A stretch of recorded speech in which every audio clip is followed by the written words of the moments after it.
Glycolic acid അഥവാ ഒരു ഏച്ചയാണ്. ഇത് നമ്മൾ 7% വരെയാണ് 7 to 8% വരെ എക്സ്ട്രീംലി ഹൈ കോൺസെൻട്രേഷൻ നമ്മൾ യൂസ് ചെയ്യും. അത് എങ്ങനെയാണ് യൂസ് ചെയ്യേണ്ടത്? ഇത് നമുക്ക് 2% ആണെങ്കിൽ ഡെയിലി യൂസ് ചെയ്യാം. ഈ 5 to 8% ഇടയിലാണെങ്കിൽ വീക്ക്ലി വൺസോ ട്വൈസോ മാത്രമേ യൂസ് ചെയ്യാൻ പാടുള്ളൂ. നിങ്ങളുടേത് ഈ സെൻസിറ്റീവ് സ്കിൻ ആണെങ്കിലോ സ്കിൻ ബാരിയർ ഡാമേജ് ആണെങ്കിലോ യൂസ് ചെയ്യാനായിട്ട് നിൽക്കരുത്.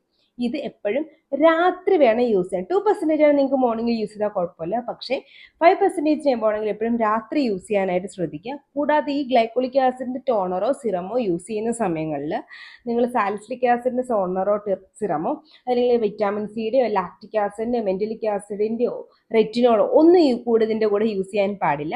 മാത്രമല്ല നെക്സ്റ്റ് ഡേ സൺസ്ക്രീൻ മസ്റ്റായിട്ടും ഫോളോ അപ്പ് ചെയ്യേണ്ടി വരും. ഇത് ഫേസിൽ മാത്രമല്ല നമ്മുടെ സ്കാൽപ്പിൽ യൂസ് ചെയ്യാം. നിങ്ങൾക്ക് ഡ്രൈ സ്കാൽപ്പൊക്കെ ഉണ്ടെങ്കിൽ അത് മാറ്റാനായിട്ട് എക്സ്ഫോളിയേറ്റ് ചെയ്യാനായിട്ട് ഹെൽപ്പ് ചെയ്യും.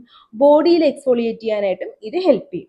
എൻ്റെ പേഴ്സണൽ ഫേവറേറ്റ് ഗ്ലൈക്കോളിക് ആസിഡ് ഏതൊക്കെയാണെന്ന് വെച്ചാൽ ബി ബോഡി വൈസിൻ്റെ സ്റ്റിക്ക് നല്ലൊരു ഓപ്ഷനാണ്. അതുപോലെ തന്നെ ഓർഡിനറിയുടെ ടോണറും നല്ലൊരു ഓപ്ഷനാണ്. അപ്പോൾ നിങ്ങൾ ഡോട്ട് ഓൺലൈൻ കൺബോക്സിൽ വെച്ചേക്കുക. ഇതുപോലത്തെ skin care and hair care വീഡിയോക്ക് ഫോളോ ചെയ്യാനും മറക്കണ്ട. ടാറ്റ.